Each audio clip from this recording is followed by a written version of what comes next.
You might see a dark skinned woman on there, but she has three B hair. So me going in the store, I'm seeing this. Oh, she looks like me. Okay, let me get this because I could get my hair like hers. No, she was born like that. Or it might be a wig, because some of them be lying on them labelings. They don't even be their hair half the time.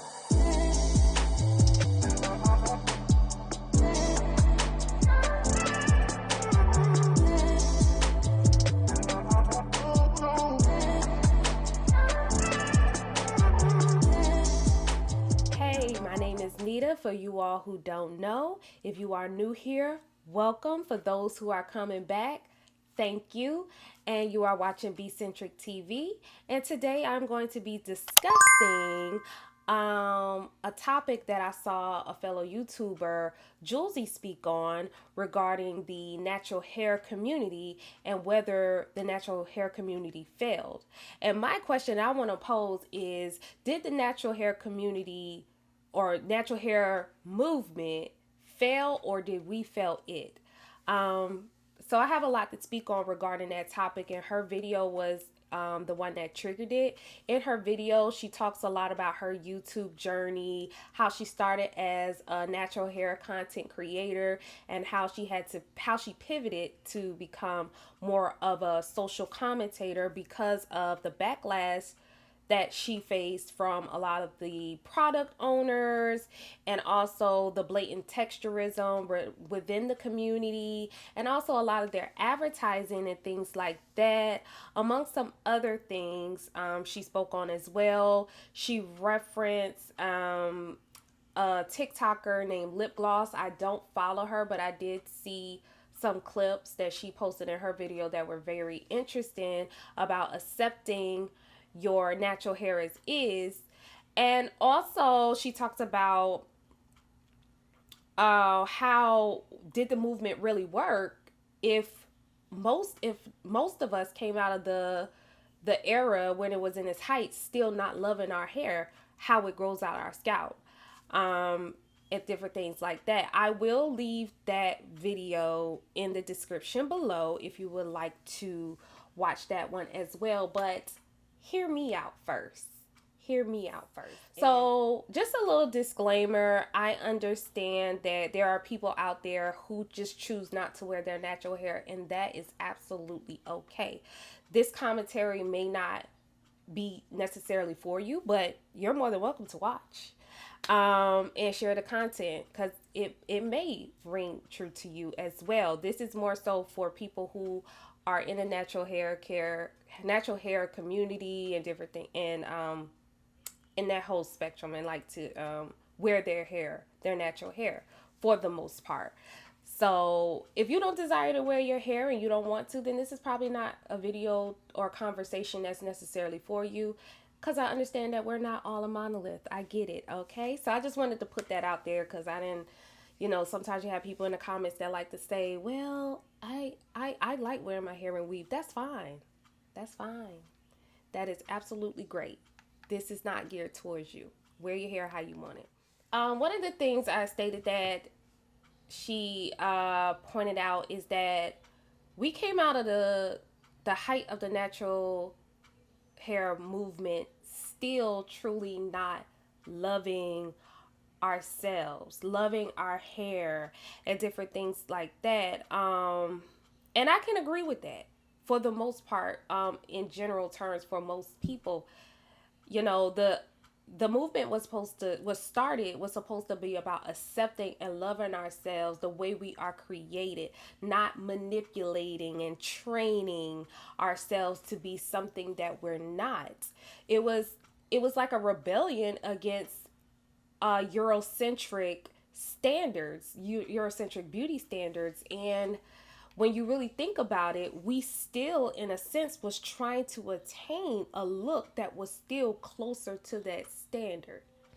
Now, some people naturally have it, and that's fine, but I'm talking more so about us 4-type hair girls and men, and more specifically 4C, because that is the society's most undesirable hair texture, right? So a lot of what we were trying to attain and, you know, achieve with our hair was that that loose curl, that defined curl that most three type hair women and men have, instead of just accepting that our hair is, with 4C hair, your hair is kinky, and just wearing it and appreciating it and allowing it to be considered done at the state that it is. So I one of my first videos that I did on this channel, I can't remember if it was first, second, or third, but I will put the link in the description, and here is the thumbnail. So one in that video is called Are We Ashamed of Our 4C Hair? And I spoke a lot about texturism and how, you know, we truly love our hair, because every time that you would see a 4 type hair woman on YouTube or whatever it is, the styles that they were trying to achieve, or the hair curl pattern that they always was trying to achieve, was never what it is that they had. So they would purchase all these products, do all these twist outs and different things like that. And when I speak on it, I'm not necessarily talking about, oh, because I want a certain particular style. No, this is what you're trying to do to train your hair so it can be like that on a day-to-day basis. But that's not what your hair does, because genetically that's just not your hair type. So I spoke on that in that video. If you all would be so kind to go watch that video. And another thing Jouelzy spoke on is us as women, you know, we like to talk about men that they don't like us in our natural state. I think what brought it up is that the TikToker Lip Gloss, I think she has a YouTube channel too. She made a video just with her natural hair. She had, it was already moisturized and everything. It was healthy. It was what it was supposed to be. And she decided that I'm just going to get up and I'm just going to, you know, moisturize my hair. And it's not, and when she moisturized her hair, it doesn't have that shine that we're always trying to attain. Her hair just doesn't do that. So she went out and she stated something along the lines that only a white boy is gonna, something, this is not verbatim, but only a white boy is gonna like me or is gonna try to talk to me with this type of hairstyle. So you know, a lot of black men apparently was upset with that comment. I guess in their minds it was a dig at them. The undertone low key was, I'm not gonna act blind, even though she didn't mention anything about black men. She just strictly said that this is the type of hairstyle that white men like to see on black women, and they're the ones that typically talk to her with that hairstyle. It's not saying that no black man likes it. It's just saying that that's who it is. And but I get both sides because I get the undertone of it all. But also, in her video, another thing I agree with is the hair companies. The hair companies failed us for type 4C specifically, more specifically, they failed us because most of the images that were shown were 3 type hair. Every time you see a some type of advertisement, you see a shampoo, a conditioner, and then, or you see a video or something that is showing how your hair will look if you use this product, it's never this. It's never just old regular 4C hair. The woman in the advertisement almost always have to have some type of defined curls, and that was really a big part of why this movement didn't work the way we thought it should. So here is where I feel like I got a little opposition on whether I feel like the natural hair movement failed us or not, is because it created a space for black women on digital platforms such as YouTube.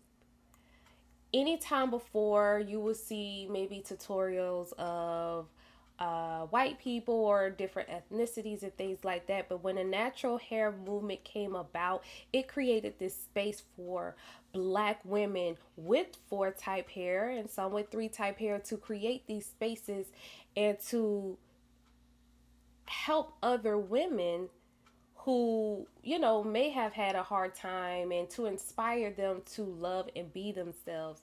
Although there were some in there that I feel like was a bit, false advertising. We talked about the texturism, trying to attain a curl pattern that is not naturally yours. However, it still created a space for black women to make money and just, to also help with the self-love, because it helped with representation. We did not have a lot of representation, and representation we had at the time was always a woman with a relaxer, straight hair, long weave, which is nothing wrong with that if you have it.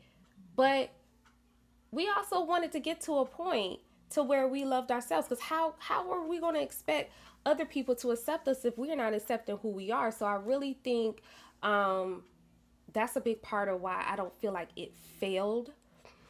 Also, you've seen a boost of entrepreneurship amongst black people, especially for black women, um, which is great. And because we are the largest consumer when it comes to hair products, and honestly, pretty much in this beauty industry in general. So let me give you a few stats, some things that I read up on and that I saw that I thought was very interesting, and why I feel the way I feel about the that it didn't completely fail us. So according to McKinsey Quarterly, over the past decade, Americans have spent more than $500 billion on beauty products. Last year alone, 2021, the U.S. beauty industry was worth $60 billion. And with a compound annual growth rate of 5%, it's expected to reach $73 billion by 2025. Likewise, spending on beauty is robust for Black Americans, a diverse and growing group of 41 million people with increasing spending power.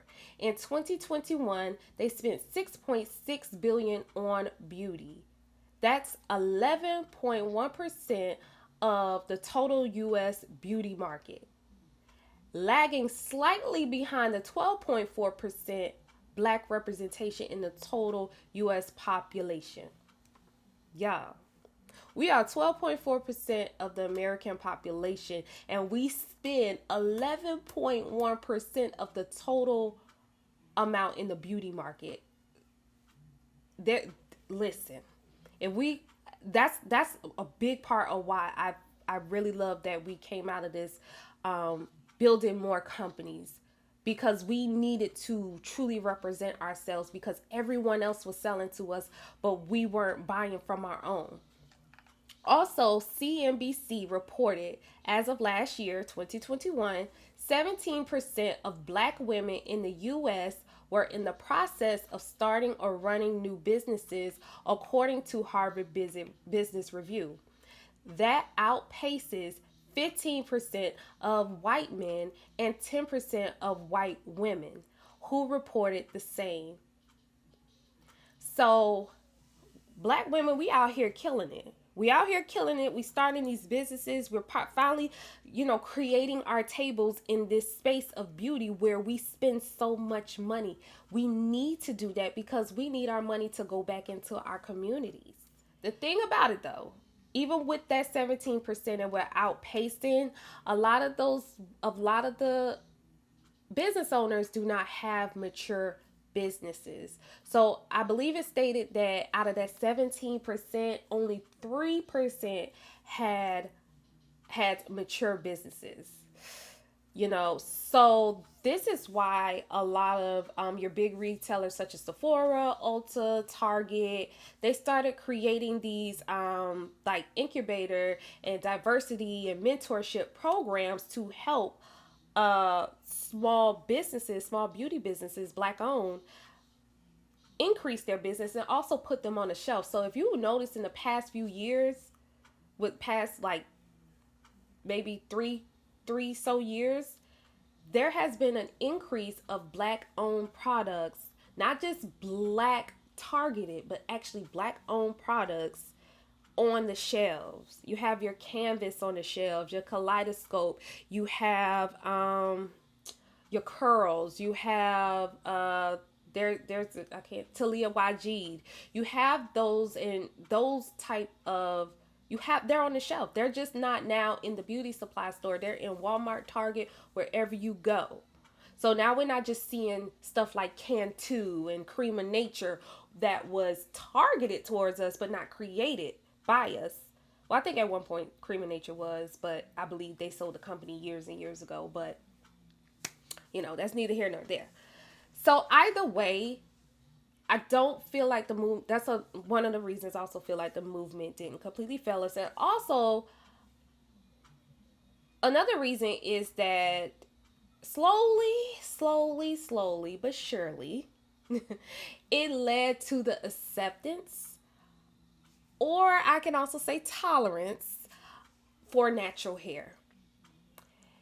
And when I say that, I mean like in the workspace, educational institutions, the military, as we in sports, because we've seen the videos of the guy getting his dreads, locks, whatever you like to call them, cut off in order to wrestle. We've seen the video of the little girl not being accepted to school because she had braids. The military had a very strict policy regarding hair. I think they couldn't have locks. I can't remember what it was they couldn't have. But their hair, they could have cornrows, but they couldn't have braids. I don't know. It was different. But either way, because we came to a point where we wanted to accept our hair and not have to get these relaxers and straighten our hair and things like that. Of course, that led to us styling our hair in more Afrocentric styles, i.e. locks, braids, twist, and different things like that. So because that was becoming more common, these institutions,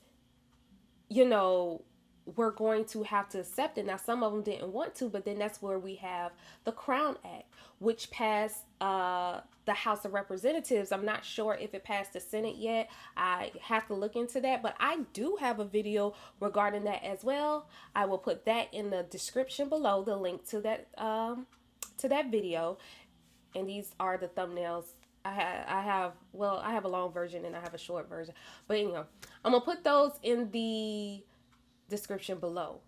So the Crown Act, just in short, it protects black people who wear their hair in protective styles such as braids, twists, and things like that from being discriminated against in educational institutions, the workplace, and different places like that. So you can no longer discriminate and tell someone that you can't wear braids here. If you wear braids, you don't have a job, right?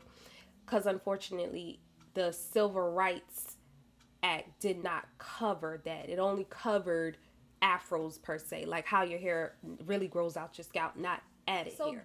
So now it leads me, even with all of that being said, did the natural hair movement fail us or did we fail it? I feel it's a little of both. But truth, I really feel like the blame is truly on capitalism. The natural hair movement failed because of capitalism. Now, just another disclaimer, this is not a dig at capitalism or to debate whether it's right or wrong or anything of that matter. It's just to give perspective as to why the natural hair movement seemed to have failed us. So once again, I'm not debating. This is not about politics, but it plays a role into it. So just to give a quick definition of what capitalism is, it is an economic system in which private actors own and control property in accord with their interests, and demand and supply freely set prices in markets in a way that can serve the best interests of society. The essential feature of capitalism is the motive to make profit. Point blank, period. Profit. So here's the thing, the businesses did what they needed to do to compete. And unfortunately, it was a little bit at our own detriment, right? Because it brought out the texturism. It was a lot of false advertisement going on. We still didn't learn to love ourselves because we were trying to reach and attain something that is not natural to us. Instead of just washing, moisturizing, and taking care of our hair, it created influencers influencing people to purchase more and different things like that. But and then you have had black owned businesses that sold out.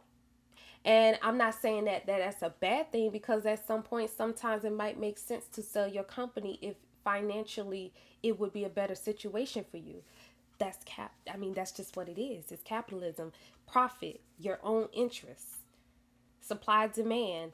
Also, when it comes down to the marketing and advertisement, the demographic that they were targeting were not the people they were representing in the advertisement, in the marketing, and in the labeling. You might see a dark-skinned woman on there, but she has 3B hair. So me going in the store, I'm seeing this. Oh, she looks like me. Okay, let me get this because I could get my hair like hers. No, she was born like that. Or it might be a wig, because some of them be lying on them labelings. They don't even be their hair half the time. So I do feel like that play a role. So in all capitalism and the business is business, and business owners did what they felt they needed to do to stay in business. So although it sucks, it's just unfortunately part of the game. And we're just in it, so I do blame a lot of it just on the way our economic system is set up.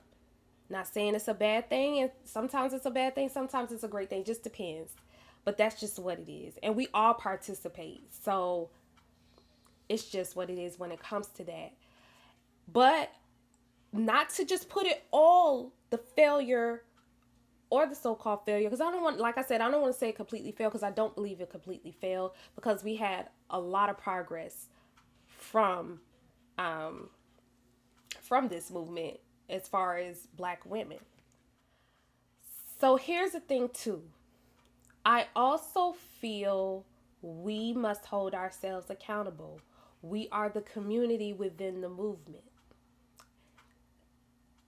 And the thing about it is, when it comes to business and how companies advertise, it's going to be based on what the consumer responds to. If we are continually out there purchasing products to try to attain this loose curl look, guess what? They're going to keep putting those loose curls girls on the labeling. And I don't feel like they should necessarily be taken off, because natural hair is broad, right? But if you're going to represent them, you need to represent us too.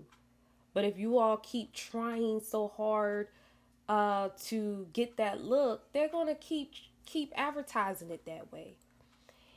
And also we can make a shift. With that, we can make a shift. Just like we as black people, black women and men, we made this shift to the natural hair care movement. I keep saying natural hair care movement. The natural hair movement. We started this movement and we became a community. The companies had to jump on board because they were still throwing relaxers in our face. They were still promoting things that were suited for someone who has manipulated their hair. They eventually had to jump on board, right? They didn't start this, we started it. So if we want to see a shift, we have to shift. And I don't feel like I could tell someone to love their hair or even how to, because I do feel like that's something that comes over time. Once you get to a point in your life where you're just like, and it's not saying you don't love yourself if you don't accept your natural hair or you don't want to deal with it, but I will tell you there is a different type of love you have for yourself when you just be who you are. It's not saying that I would never in my life throw a piece of weave in my hair. I mean, of course not right now because it ain't gonna be that easy. But one day these locks are not gonna be in my hair. Who knows? But it's not saying that you can't do those things. But we really have allowed texturism to have us on a chokehold. And all of us have internalized a lot of things. So we could tell ourselves 100 times, oh, I don't hate my hair, I just don't want to deal with it. It's probably because you don't like it. You probably feel more beautiful when you manipulate your hair into a 3C type hair type. And if that's what it is, then hey, cool. But stand on it. Don't try to fool nobody else with it, you know? We all have been conditioned mentally, and it is real. And I feel like even with all of that, we shouldn't give up. We shouldn't give in.